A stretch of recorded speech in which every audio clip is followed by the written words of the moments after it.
Hi, and good evening, and welcome back to ConTinual. Tonight, it is a special discussion all about zombies. So before we start diving down that path, I'm Jim Nettles, and I'll be your host, and I'm going to ask all of my panelists to go around and introduce themselves. So JD, we're going to let you go first. Sure. Hi, I'm JD Blackrose. I write fantasy, urban fantasy with, obviously, I try to sometimes do a lot of humor in it as well. My zombies are particularly humorous. Waylon Jenkins is a zombie cosmetologist to the stars in Hollywood, California, and he's been around since the Battle of Shiloh, which is when he was turned, but he keeps getting drawn into murder mysteries because it's just the way it works, and he'd rather not do that. So it's a fun series, and the third one just came out. It's called Cut and Dyed. Yeah, fashion is dangerous business. Hartness, since we have two Johns. I am John Hartness, and I'm the founder and publisher of Falstaff Books. We're an independent press based out of Charlotte, North Carolina. I also write multiple ongoing series, mostly urban fantasy, some horror comedy, and I've done a little bit with zombies. I've probably read more zombie stuff than I've written, which I guess is better. But yeah, I can BS about zombies. John? Okay, my name is John L. French, retired CSI from Baltimore City. I write mainly crime, pulp, and urban fantasy. I have written zombie stories when asked to do so. The last story I wrote for Whispers of the Epoch helped me fulfill a fantasy and destroy Ocean City, Maryland. I'm from Jenny? Baltimore. I like Ocean City. So do I. Not Just came from there, but It's one way to clear out the beach. oh, they cleared out the beach, all right. And the Jenny. military blew the bridges. Hi, I'm Gini Koch. I write the Alien Catherine Kitty Cat series for Dog Books, and I also write under 7 pen names in every length and every genre. And in some of those genres, I write about zombies. And Seanan. Hello, I'm Mira Grant. I write biomedical science fiction thrillers taking a fully scientific and virologically accurate approach to zombies. And I hold the dual distinction of being the person that San Diego Comic-Con likes to put on panels with Max Brooks because I can yell louder than he can and I will shut him down, and having shut Max Brooks down in public 17 times. I think the best part of that is the 17 times. That's what really drives it home. Well, now we know that, the marker's on the wall. It's, we're seeing the chalk strikes. It's not, can you just fight with somebody? It's, can you be right when they are proudly asserting that they are the one that is right and they are completely ludicrously wrong?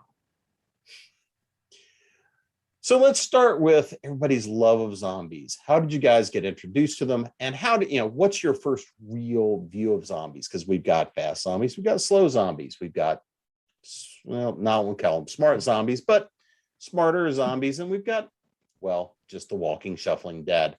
So where did you guys get your intro to zombies, and kind of what brought you into that world? So Don, we'll let you go first.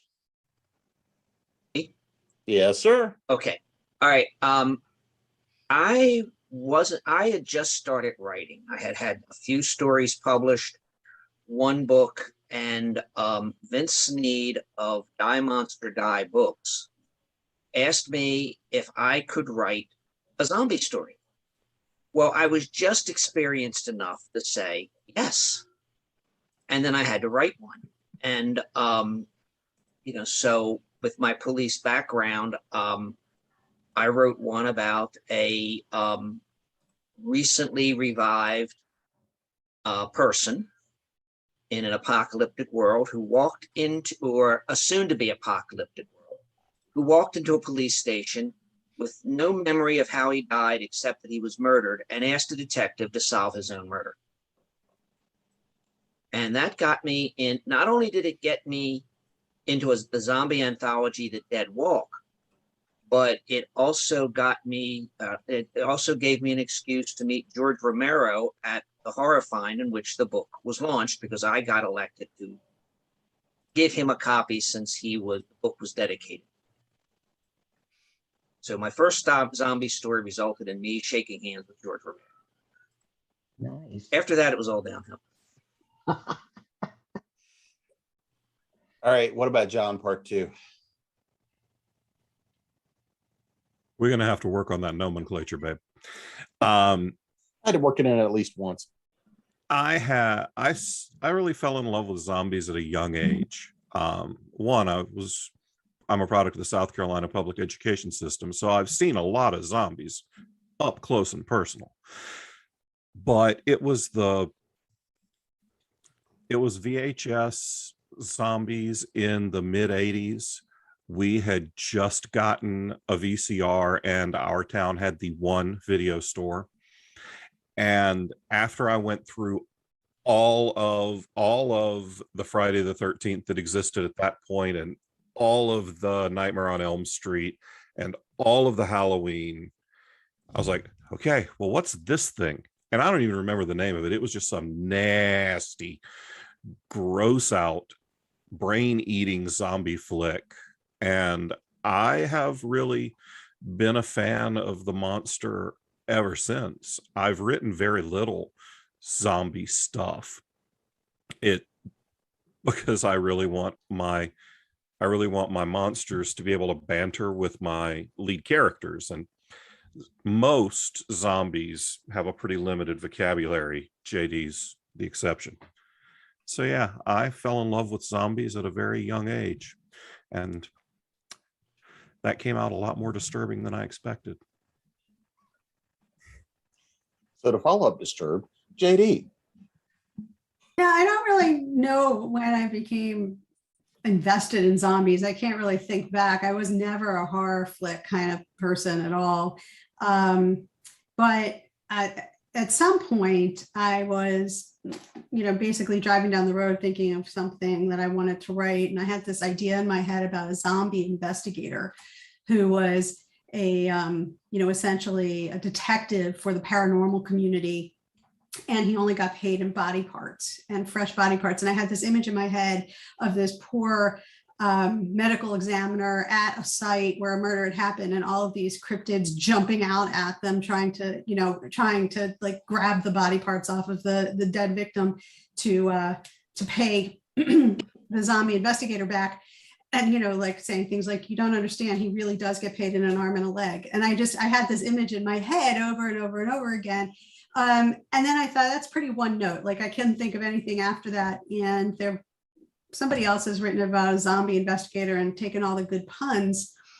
So I was trying to think what else I could do with that.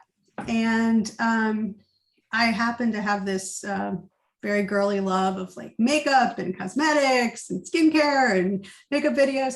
And somehow, as I'm driving to work, I said out loud, zombie cosmetologist. And it made me laugh. So I said it 2 more times and I laughed each time. And that's the rule. So 3 times and it goes in. So I decided to write about that. And I wanted to make him a really misunderstood character, not the shambling, brains eating zombie. I wanted him to be a lover, not a fighter. I wanted him to be reticent about getting involved with any icky gooey stuff. And have him just sort of keep getting drawn into these murder mysteries really reluctantly. And of course, it creates some pretty funny scenarios. And it does give an opportunity for puns, because the titles are Pluck and Cover, Hide and Chic, and Cut and Dyed. So I still got my puns in. Jenny? Night of the Living Dead would be my first zombie, which just dated me dramatically. But I remember being very frightened, but also getting the social commentary of it, which I really hit home, I felt. But kind of like JD, I'm not in love with zombies. I find zombies to be fun and useful characters. In my Necropolis Enforcement Files series, where the undead work out of Necropolis, which is the city of the undead. I like to pull in people from history who have passed on, and you get to choose in many cases what kind of undead you are when you die, especially if you were someone influential. So Edgar Allan Poe is a lich, for example, and Lovecraft chose to be a zombie because he thinks it's fun, and he wants to have parts drop off and likes to do that to the newbies, and whoa, my arm, kind of thing. And so that was fun. So I used them more humorously in that series. And in my New West series, they are the terror of, it's a post-apocalyptic world where pretty much electricity and everything related to it has completely backfired on everybody, and they will never try to have that again. So it's a very Old West type of setting. And the mutants, as they call them, which are very clearly zombies to those of us who would know what it was, are the terror that is fight in some ways than even their human antagonists. So I like to use them, unlike JD and like Diana Rowland, who's White Trash Zombie. That's the main character. Mine are so far always supporting in some way. And Mira? Much like John, I had the horrific good luck to experience childhood in the 1980s while living in abject poverty. So my experience of anything media was a combination of, is it on basic, no one has to pay for this cable, is it on broadcast TV? And is it so out of date that people are selling it by the pound at yard sales? So the 1980s were the golden era of horror television. We still had all of these filmmakers who had been working in the 70s, where the standards for schlock and gore were very different than they are today, alive and making media, and they turned their attention to this new, smaller format. We got Monsters, Tales from the Dark Side, Friday the 13th, the series, Freddy's Nightmares, all of this stuff coming out at exactly the wrong time for people like me to get permanently damaged by it. And so I genuinely thought that anyone who went on a date on a Saturday night was out of their mind, because Saturday night was when you could just start watching horror television at 7 and keep going until 2 or 3, and it would never stop. And the zombie is both an incredibly flexible creature.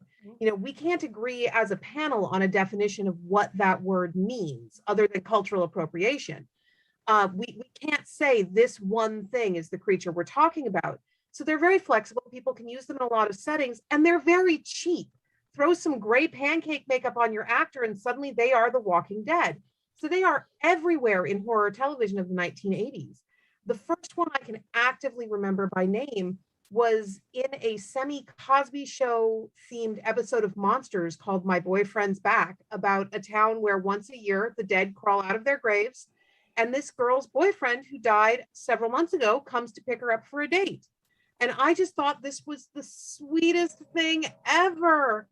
And meanwhile, at the same time, my mother is bringing me just cardboard boxes of ancient horror schlock from yard sales as people are clearing out their kids' stuff as they go off to college. I had almost a full run of Creepy and Eerie magazine by Warren Press, which is the classic pulp horror of the 1950s and 60s. It is not as discreet or toned down as the horror television I was ingesting. People really came apart in those comics. So I was getting zombies from all directions, just getting them from all angles. And, while all of this is going on, you really could find something that you can argue into the zombie genre almost everywhere else in horror. If the stuff has hollowed you out to the point that you are just a vehicle for delivering the stuff to a place that it wants to be and are no longer a person, are you a zombie? You can genuinely make the argument for yes. Same with the pod people. And that just meant it was an overwhelming onslaught of never ending, you need to come to this party. So I had an invite, I showed up. And I think that's a good place to kind of jump into my next question, which is, what do you think, and what are kind of your favorite zombies? And then how do you really interpret them? Because we all know good horror has a really heavy social context. If we look at things like Night of the Living Dead, the first run, and the timing of which it actually came out. But ever since then, every element we look at in horror has a severe and a very significant social message behind it. But for you, when you look at it, what's the zombie that really, and or The Revenant, or however you want to define that, what's the one for you that really cements for you that really kind of that archetype, and what does it mean for you, and what do you think it's tied to? So Hartness, we'll start with you for that one.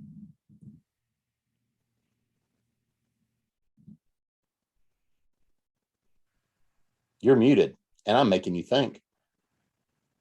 Yeah, you really are making me think. I love the mindless horde zombie. I'm a big fan of that as a device. It's what when I write zombies, that's what they are. They're mindless hordes, and they exist because of handwavium. Lots of handwavium in the air. Now there are zombies. So I like the idea of a small group of plucky misfits banding together to survive against the onrushing tide of, insert metaphor here for what the zombie horde is a metaphor of. And you can make it a metaphor for almost any kind of approaching or overbearing force. So I like the ability to wield it like a great big club, a very bizarre club with two handles that you swing like this. Oh no, it's a steel chair. So yeah. You've been watching wrestling again. I was literally watching wrestling before I logged on to this Zoom call. Yeah, So, does yes. he ever actually stop? That's a good question. Technically, I'm not watching wrestling now, but depends on how long some of the answers go. Yeah, and if you close your eyes for just a second, you can have replays of all sorts of things. I watch Fighting with My Family every 15 minutes, I swear. I love that movie. So good. What about you, JD? I think I'm partial to Scooby-Doo zombies. That just goes to show where my level of humor is when it comes to zombies. You know, I loved Scooby-Doo. I don't know about anybody else, but that was just super fun for me. Yeah, it was super fun. So yeah, I think I'm partial to that kind of thing, despite the fact that I know Seanan has maybe a little thing with Max Brooks. I did enjoy World War Z, the movie.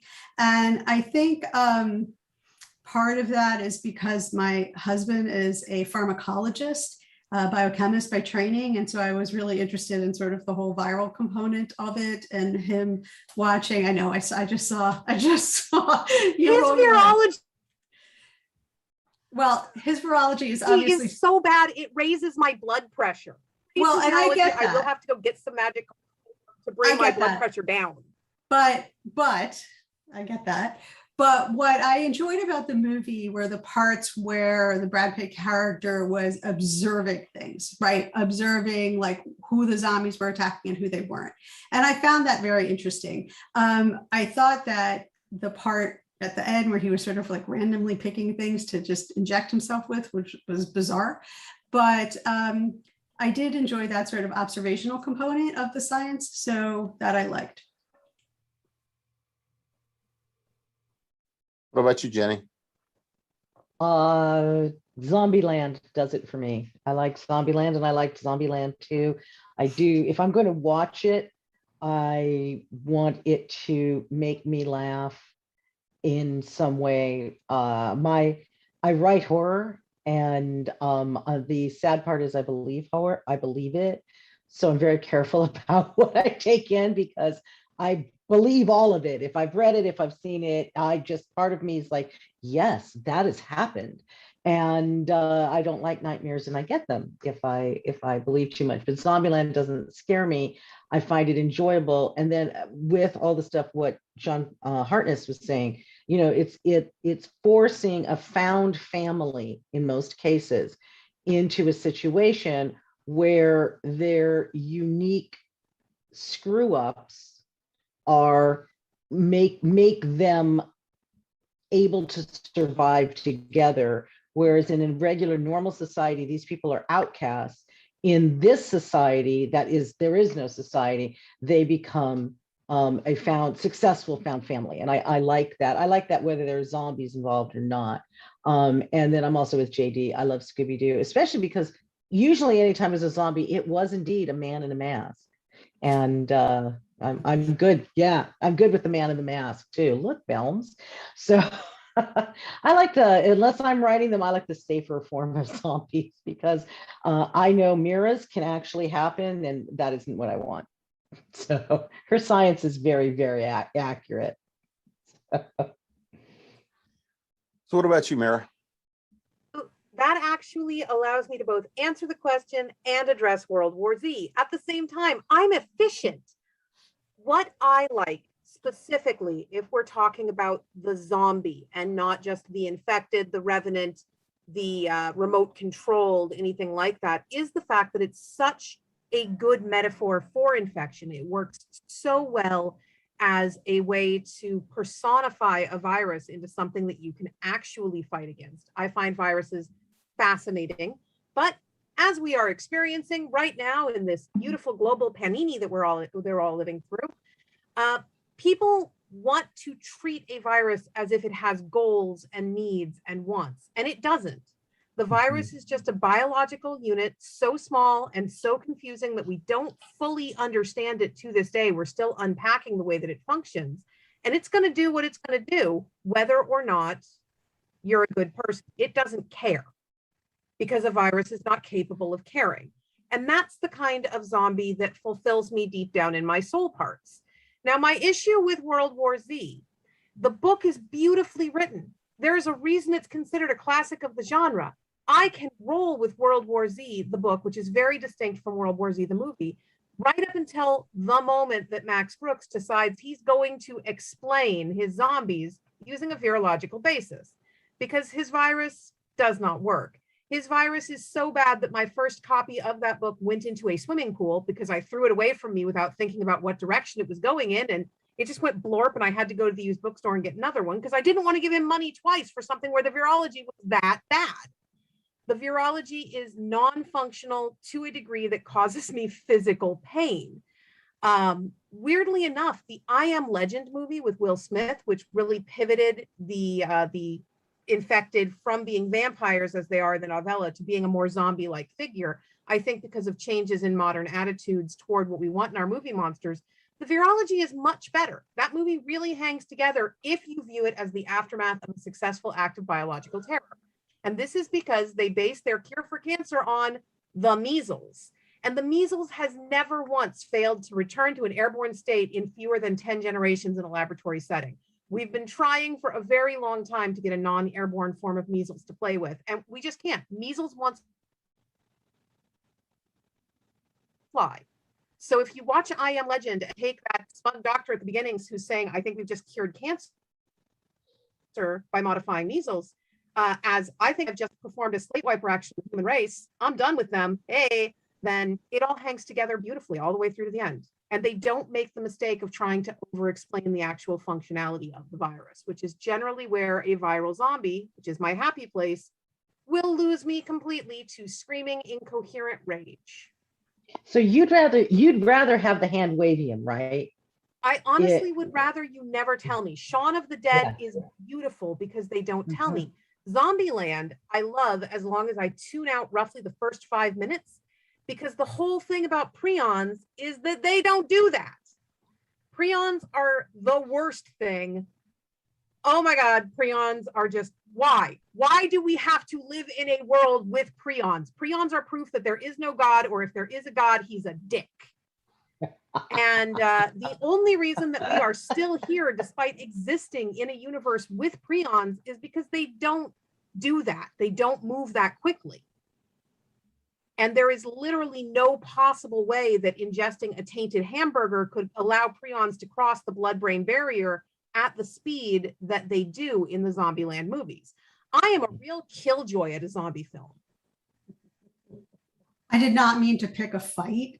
Oh, you didn't pick a fight. It's an ongoing Mira. fight with me and Max Brooks. Like, it's fine. But yeah, I mean, I totally understand what you're saying, because if you, like, I'm pretty sure my husband laughed his way through any of these zombie movies. Like he just, that tries to do this. I mean, he just laughs. He laughs his way through most medically, scientifically explained phenomena because it's absurd. But, getting back to the what do you enjoy, right? I think it's fun to imagine a zombie situation in which people who are already sick are not a good host. And that was the part that intrigued me. So I haven't seen the World War Z movie because the book made me mad, and I try not to do things that will make me angry on purpose. That is, despite the fact that I hang out on Twitter a lot, recreational rage is not my hobby. So that is actually interesting. And that's a behavior that we do see in some parasitic creatures in the real world. They can recognize when something that they are about to transmit themselves into is not a good host because it's already occupied. Plus, whatever makes you happy gets to make you happy. Absolutely. I would roll my eyes at Max Brooks's virology, but that doesn't change your enjoyment. I think the Evil Dead musical should have won multiple Tonys. Hard to agree. Yeah.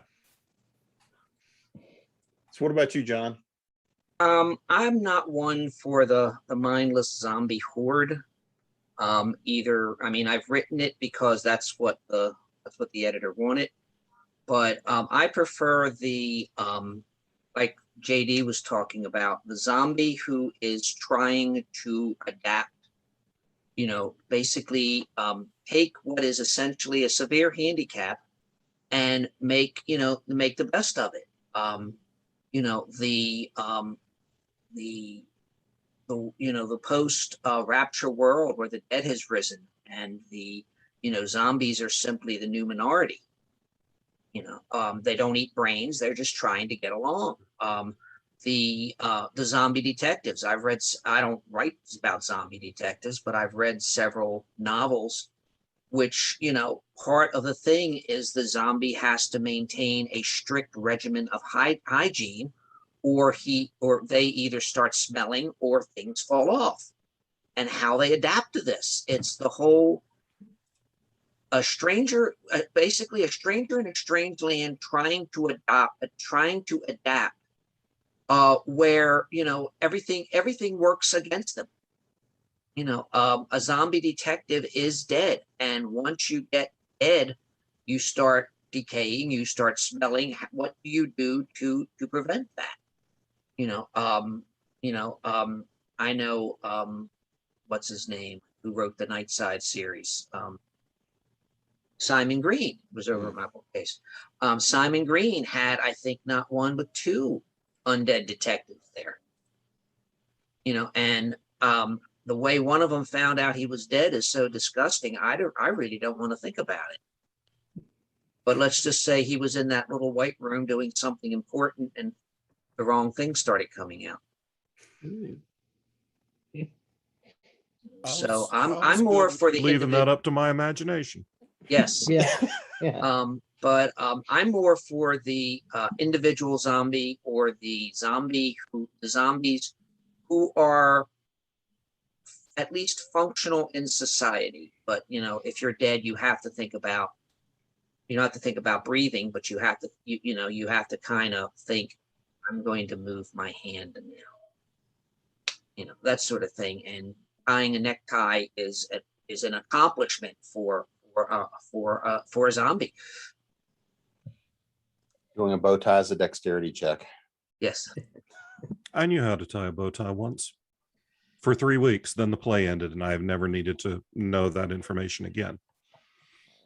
What our brains purge and what they don't. I can tell you the plot of any randomly selected episode of Tales from the Dark Side, but I cannot remember where I left my house keys. Gotta go with what's important. It bothers my wife that when she mentions a movie that the two of us have seen, I can tell her in what theater we saw it. And that was before the White Marsh movies showed every movie that ever comes out. I know where White Marsh is. Huh? Oh, I know yeah. where White Marsh is. I'm such a Baltimore girl. So Joelle, how do you, in your zombies and the stories you want to tell, how do you kind of create the rules that your zombies are playing by? You know, how do you create your, whether it's a magic system, a biological system, you know, how do you really create the environment and do the research to determine how their world works? Well, my zombies are completely magic. So I don't worry about that science at all. If I don't want them to stink, they don't stink, right? Like it's whatever. You need Betsy Ross. Let's be honest. And yes, and I have, you know, Waylon's executive assistant is Mrs. Betsy Ross, because things do fall off, and who better than the world's most famous seamstress to sew things back on. So, you know, I like to play with that kind of stuff. It's total magic. So it's whatever my magic system is. I have to do more research about the setting because it does take place in Calabasas, California. And so I have to do more research about where the roads are, or where the parks are than anything else. I happen to enjoy the whole makeup cosmetology part of it. So, you know, I have him applying makeup or dealing with a client, usually Mitzi, one name only, the Hollywood it girl of the books. And I love to have him play with that. And so for me, the magic system was, I'm going to avoid some of the nastier components of being dead. I'm just going to ignore them like they don't even exist, because it's my world and I can make all the rules. Things do fall off because it's funny and inconvenient, which is important. And it creates a problem for him because he is a really, actually, I mean, I do believe this. I think he's a really sympathetic character. I mean, it is funny and there is a mystery involved, a murder mystery, and there is a lot of silliness, but it's also, he's also pretty poignant actually, because he is in love with this woman and he's not really capable of having that kind of romantic relationship. So, you know, having that kind of magic system and sort of deciding that these are going to be the rules presents opportunities for humor, for inconvenience that they have to work around, and for a little bit of sort of emotional depth to what is otherwise a pretty funny character. What about you, Jenny? Well, in the Necropolis Enforcement Files series, that's paranormal. So similar to JD, they don't have to have any of the unpleasant aspects if I don't want them to.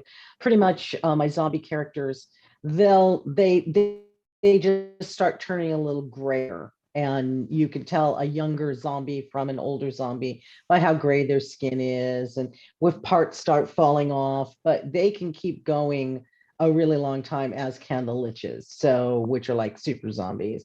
And so that's just fine. They're very simple rules in that.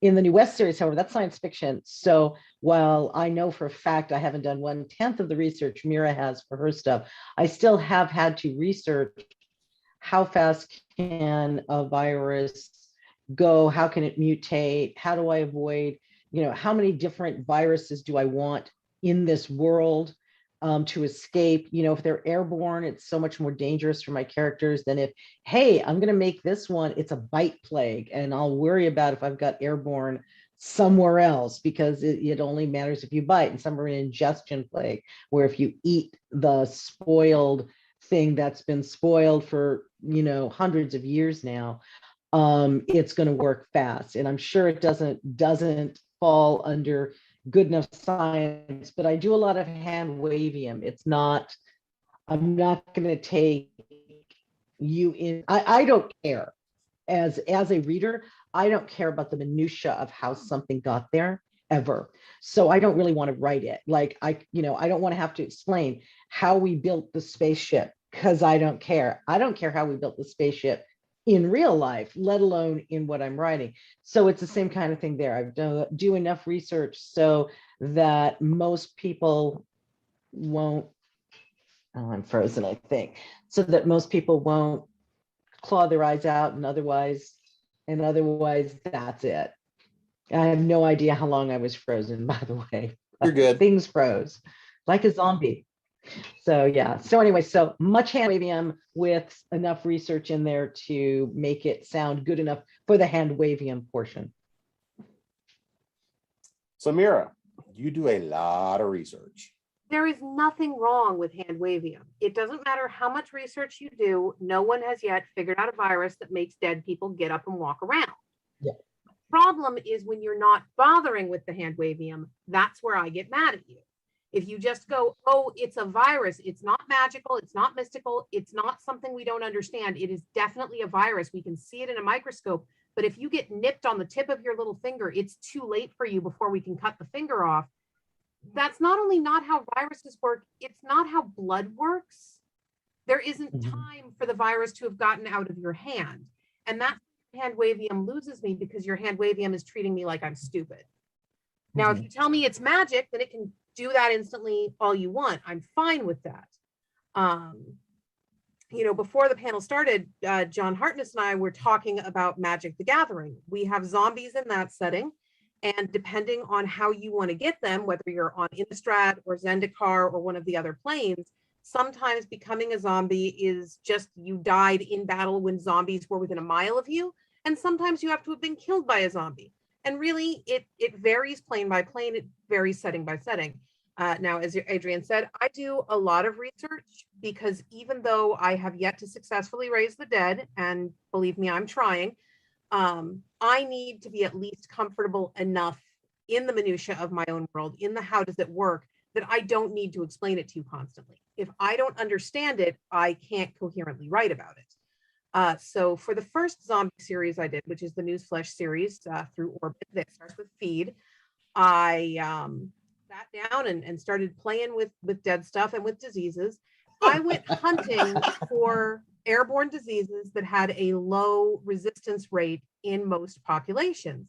And what I found was, on the whole, influenzas are less penetrative and novaviri are less penetrative than coronaviruses because we've had lower ongoing exposure rates. So I started with a coronavirus that was being lab modified to become a cure for the common cold, and with a form of Marburg, which is a hemorrhagic fever that was being modified to become a cure for cancer. And I spent several years consulting with epidemiologists on how you could do this to those two viruses. Now, at the same time, 90% of what I did there is not in those books because I know that you're all more like Gini than you are like me, and you don't care. But I have 600 pages of research signed off on by people you've seen on the news since the start of our current pandemonium, saying, okay, she's probably crazy, but we're going to put her on some watch lists, and this is hanging together. We wish it wasn't. We're not quite comfortable with, okay. So, you know, I've got one airborne virus that is small and agile and has a high predictive penetrative rate, and one non-airborne virus that is very large. And in the case of those two viruses, because they were both lab modified by people who had trained in the same location, I said that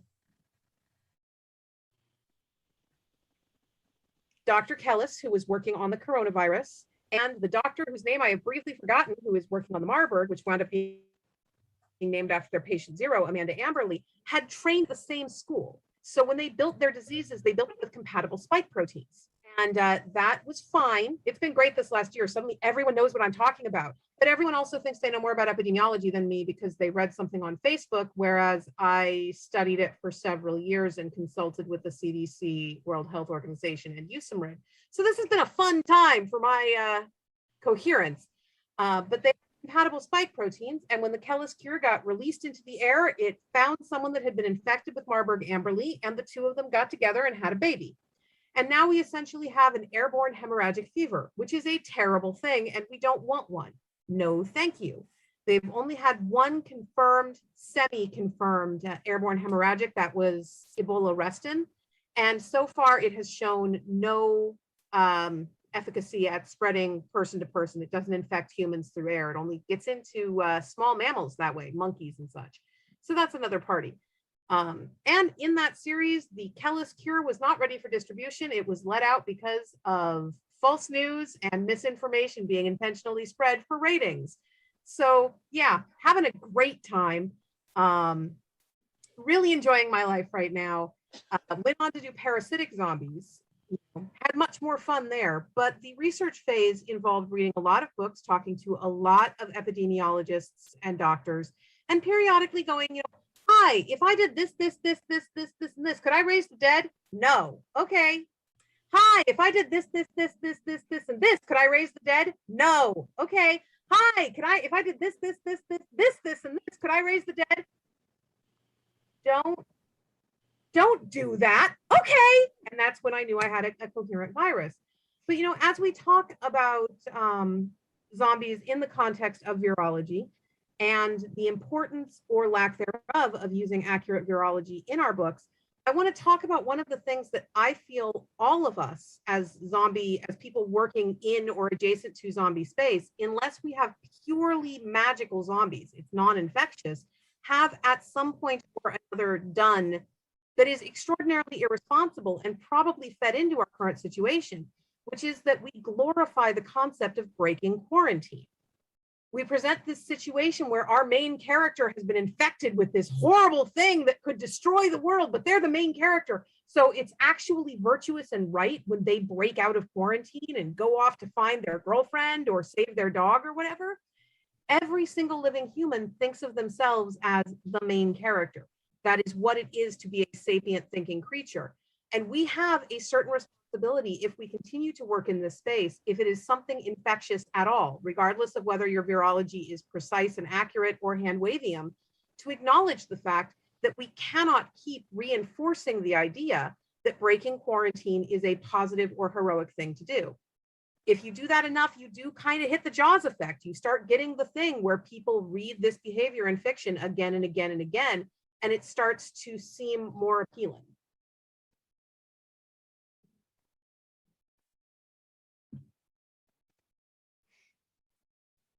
Just for the record, at least one person who read the newsflash liked your research enough to think, okay, cure cancer, everybody wants to do that. Cure the cold, everybody wants to do that. Yeah, that tracks. And I remember that method of creating the disease and making zombies from the very first time I read the first books. It worked. I mean, it worked for a lot of people, which makes me really happy. But one of the things I tried to reinforce throughout that series was quarantine is serious. When something locks down, you stay locked down, you stay inside. No one's gotten that memo. No. But well, I mean, I think we've seen plenty of evidence coming out of the last couple of years that indicates that it really doesn't matter when I've got something I want. If I want ice cream bad enough,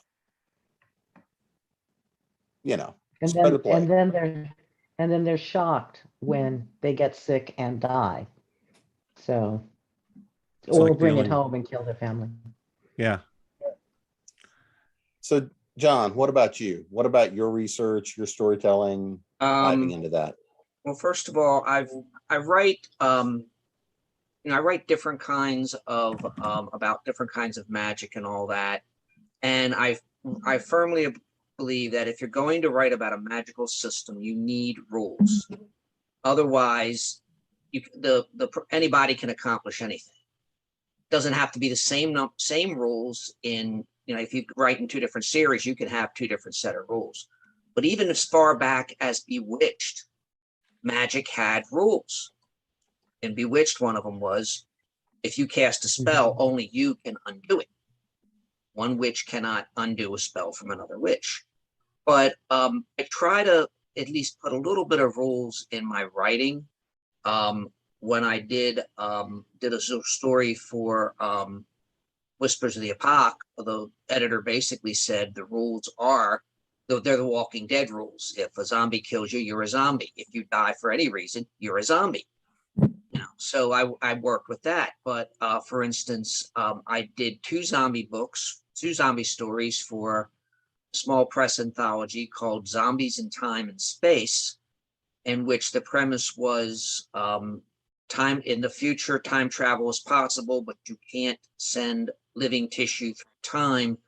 So they reanimate the dead with some kind of handwavium injection and send them back in time to do research. And things, of course, don't work out well.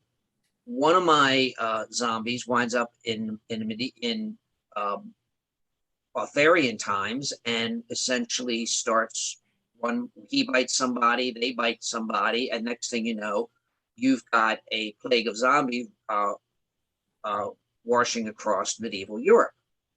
The other one is he winds up in the 1930s and becomes a zombie hitman. So it's just, and then the one where there's one where it's end of times. The rapture has taken all the truly good people. Everyone else is left behind, and the zombies. Part of it is the dead will rise, and that's what happens. And they're dead. They're not brain eaters or anything like that. They're just the dead trying to do the best they can.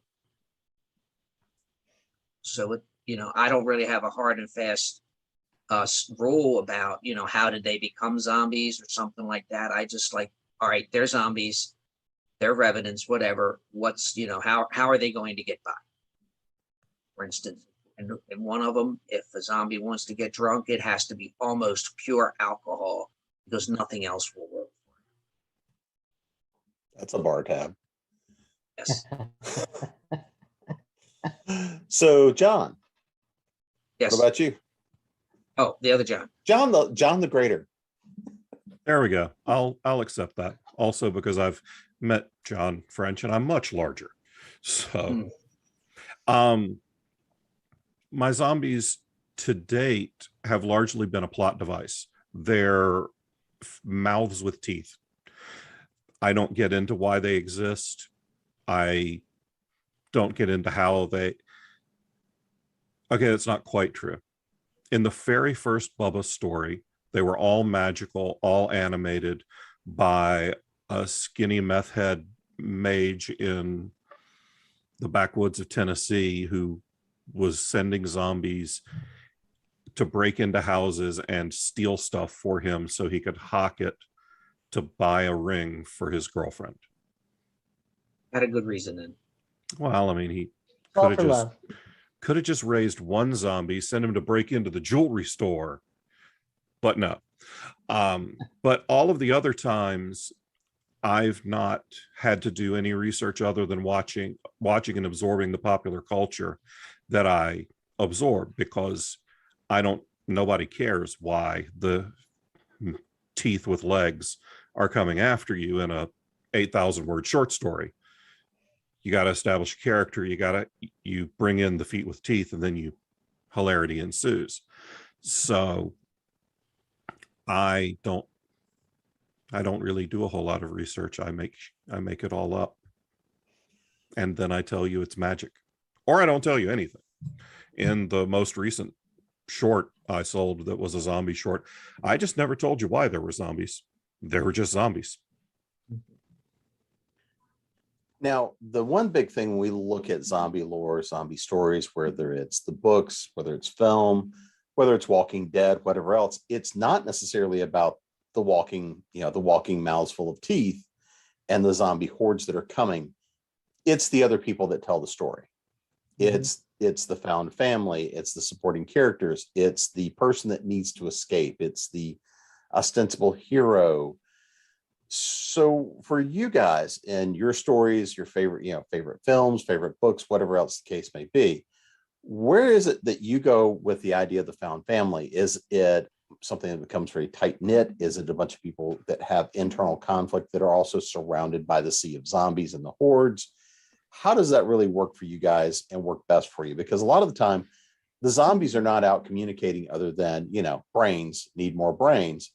If they're able to pull that much off. But what is it for you in terms of everybody else that's surrounding in that world, kind of round out the world to create the real conflict? So Jenny, what about you? I'm really big on the found family. I like it. I do it in probably in every genre I write. There's some form of found family in there. And because I think, your friends are your family you choose for yourself. And in many cases, that family's with you they're with you for all the right reasons versus it's blood. And so I like the found family fighting together. Like I said, I tend to have mine. They think they're not going to be together forever, but of course they are. They're going to find out that as soon as they're clicking together, they're meshing, they're doing well, and as a new person gets, either swept up in their orbit or runs to them for help, or they come across them.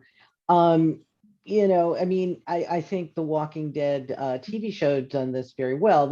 It's either somebody who joins you, somebody who runs away from you, or somebody who tries to take what you have. There's not a lot of, oh, hey, see ya, like there is right now. Oh, I don't like the people in that town. Well, I can just stay in my town. That's the only town now. So now what do I do? So I just like all the different fun family dynamics. I really think, and I know it's already been said, and I agree with it 100%. For the most part, for me, zombies are a mechanism. They're the mechanism for why we're going to run away from something. This is creating our bigger danger. They're, helpful comic relief, depending on what I'm writing. So I have not, unlike JD, I have not made anybody a zombie. I'm not interested enough in them to make them a lead character at this point. I like what they force other people to do. I think that answered your question. What about you, Mira? So the best zombie stories are always stories about humans. That's also part of why zombie literature and a lot of zombie films have been getting a reputation as being misogynistic power fantasies, just because it's this opportunity to mow down seas of faceless bad guys without feeling guilty about it. There's nothing wrong with killing a zombie. That's not your mother anymore. So it's very important, I feel, to focus on the human aspect of zombie stories. If you don't, then why are we here? I don't need to just watch some thick-thewed dude with an axe mow down 90,000 people. I can do that by turning on Left 4 Dead, which I don't have to pay for or learn any new mechanics for. Back 4 Blood, which is the follow-up that's dropping soon, is a different form of zombie apocalypse, but it's basically eye worms. So it's a parasitic apocalypse. I'm very excited about that. And it has the same kind of issue, that it's just this dehumanizing concept because they're not people anymore. So you do need that found family. You need those characters to hook on to, or there's just no point to it. You're asking about some of my favorites. Resident Evil 2, which I will defend to the death as a masterwork of zombie cinema. The second Resident Evil movie is possibly the most meticulously constructed zombie film in the last 20 years. They mentioned the pollen counts, like they really committed. And if you don't care about Alice and Jill and getting Angela out of the city, why are you here? There is no point. Evil Dead the Musical, which is about as far onto the comic end as you can get, most of the problems that they deal with are because they're not willing to kill Cheryl as soon as she gets infected by the Deadites. You want to try and stand up for your girlfriend. You want to try and protect your mother. You want to take the risk that someone will hide a zombie bite. Because if you don't have that risk, then what is the point? What about you, John? I've never done, I mean, I've only written a handful of zombie stories, and I really haven't done the found family type of thing. I think the closest one I had is when I had the zombie apocalypse come to Ocean City, Maryland, and a team of National Guardsmen had to go back into Ocean City to rescue scientists who was one of the world's leading experts on the undead. She wasn't expecting a zombie apocalypse when she went on vacation. So it was essentially the family of people thrown together in combat. But other than that, it's the detective who's trying to solve the murder of this zombie. There's a couple of other detectives who drug informant was killed, and who went to a medical examiner who had trained in Haiti to bring him back just long enough to give them some information, and they promptly lost him. Things like that. It's just one person with a problem that happens to involve at least one revived body. Well, I mean, nobody expects the zombie apocalypse, but I had to. And considering how we're doing with this pandemic, I think Yeah. everybody who thinks that they're going to do so well is going to be fodder in a matter of moments. But how does the rest of your universe work around with? Because again, you still have the people that are interacting and know that you've got The Walking Dead. So you still got other characters. You've got the humans around that. So how are they dealing with that? In my stories, it's simply they're short stories, so I focus on the immediate problem, and if anything else, I might mention what's going on, but I tend not to worry about that. Are they going to get the scientist out of the hotel room that is besieged by the Walking Dead? Are the two detectives going to find the reanimated corpse in order to get the evidence they need? In a world where and in the one what's called Paradise Denied is where the detectives trying to solve the murder of a zombie. A lot of it, he actually questions some of the recently revived dead, and I get into the kind of life they had to lead, but I don't get into, and there's the society thing in that, like, do the undead have the right to vote? And it's generally decided that they don't, except in Chicago, where the dead have been voting for the last 100 years. What about you, John the Larger? Most of the zombie stories I've written have been in a closed world, and it's been a small magical thing, so the rest of the world does not interact with them.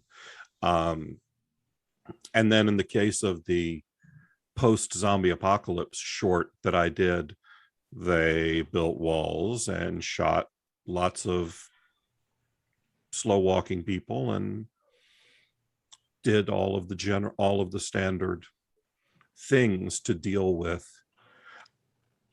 zombies. I haven't written a story where it's either long enough for you to get deep into the effects of zombies on everything else in the world, or complicated enough where the zombie has agency and then has to deal with the world.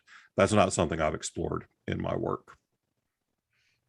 What about you, JD? Because obviously your zombie cosmetologist is surrounded by an entirely different community. Yeah. So, I mean, I think there are a couple of things going on here. First of all, my zombies are the good guys. And it's all about found family. It has to be. They've outlived everybody else. But almost.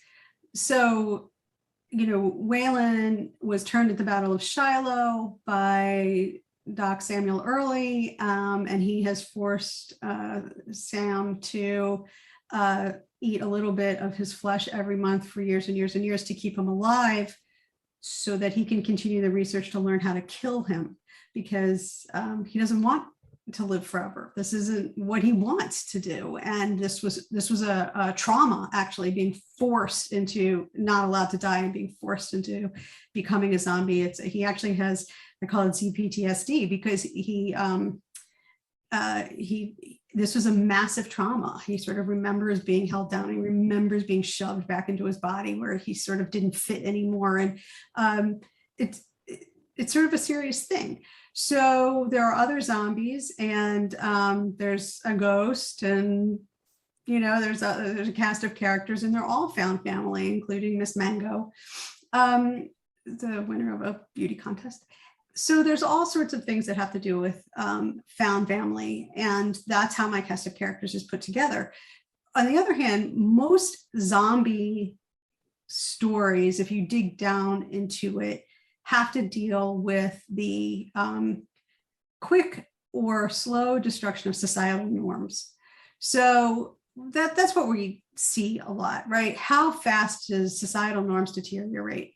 And who gets to make those rules as to who gets to be the exception? And in my case, you know, the zombies are desperately trying to live by society's norms and have to stay hidden and sort of pass as humans. And so that presents a challenge to them. Well, I think that's a good spot for us to go and wrap up on tonight. But before we do, if everybody can let us know where to find you, website, social media, all that usual kind of good stuff. And Mira, we'll start with you. So I am Mira Grant, but my actual name is Seanan McGuire. Most people know that. Seanan is spelled S-E-A-N-A-N. That's Sam, Eagle, Apple, Nancy, Apple, Nancy. If you can spell that, you can find me. There are 19 of us in the entire world. The other 18 are sheep farmers in Ireland. All of them are related to me, and none of them are on Twitter. So I am currently on Twitter and Tumblr. I am also Seanan McGuire on TikTok, although I don't post anything. Instagram is 90% My Little Ponies and my cats, much like the cat who is currently sitting in my lap. JD, you did notice earlier in the panel when I rolled my eyes at Max Brooks's virology. If I made any funny faces while you were talking just now, it's because Thomas has an enormous head and has been hitting me with it. I love seeing Thomas. I know your cat, so I love seeing him. Okay, good. But he was stepping on my kidneys and smacking my hand, and I'm like, I know I'm making faces, and I know JD actually pays attention. Oh God, she's gonna think that I'm just like, oh, shut up. No, it's all the cat. It's all the cat. So I am all over the place. I have recently started working on Magic Story with Wizards of the Coast, which is part of how John and I are bonding all over again, mostly by screaming about how Tyvar Kell is best boy. And I have a book coming out next Tuesday. It's called When Sorrows Come. My publisher would very much appreciate it if you bought a copy. I like my publisher. I also like eating. So these are both important things to me. And this is Thomas. You can find him anywhere you find me because I post far too many pictures of him. Jenny? Keeping the cat theme, His Highness has demanded his more than 15 minutes of fame. I'm Gini Koch, and you can find me at my website, www.ginikoch.com. I'm on Facebook far more than I should be, Twitter, very active on Pinterest, and I have a lot of anthologies coming out or out. I have stories in the Derelict anthology from Zombie Needs Brains, be in the upcoming Silence in the City anthology, the upcoming Gunfight on Europa Station anthology, and the upcoming The Reinvented Heart anthology. And yes, book 17, Aliens Like Us, is getting done. I swear it. It's just getting done slower than anybody likes. John of the formerly purple hair. So you can find, yeah. I am, unless you had purple hair and we didn't know about it. No. Okay. I will have purple hair again, by gum. I have an appointment And it was known tomorrow. as zombie snot. So It is. It's fantastic hair dye. 2 T's in the snot. You can find me at falstaffbooks.com. You can find me at johnhartness.com. I am sometimes on the Twitters, often griping about magic with Seanan.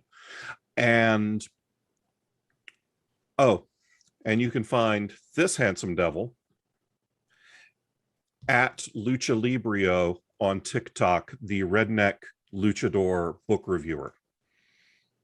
Yeah. John? Okay, you can find me on Facebook under John French. I have an author's page there under John L. French. My books are generally available on Amazon or Barnes and Noble, or please get them direct from the publisher if you can. I have some books coming out. a new cryptid novella from eSpec Systema Paradoxa, Chessie at Bay, about the Chesapeake Bay sea serpent. It was written for the ChessieCon, which will be in November. I also have a book coming out from Padwolf, Frankenstein Monsters of the Abyss, which I've been told might just be my first romance, but it does, one of the things it does explore is what is a monster, and I guarantee you there's more than one in the book. And I've been your moderator and host, Jim Nettles, and you can find me at jamespnettles.com. Oh, wait, JD, y'all got out of order. What? What? I was born out of order. Just to clear that up. Yes, JD, give me, yeah, you can count All right, me on so that you later. can find me at slipperywords.com. That's my website and blog site, and at JD Blackrose on Facebook and Twitter. My newest is Cut and Dyed, which belongs to, wait, the other ones, these. That one. That way. I can't do that mirroring thing. And it's got a blue purple cover. And I have a short story coming out this, I think it'll be December, in the Jewish Book of Horror, which is called Welcome Death. Scary, I know, but it is the Jewish Book of Horror. So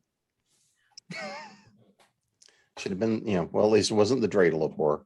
That's No. going to be the holiday version. that would have been good. The title.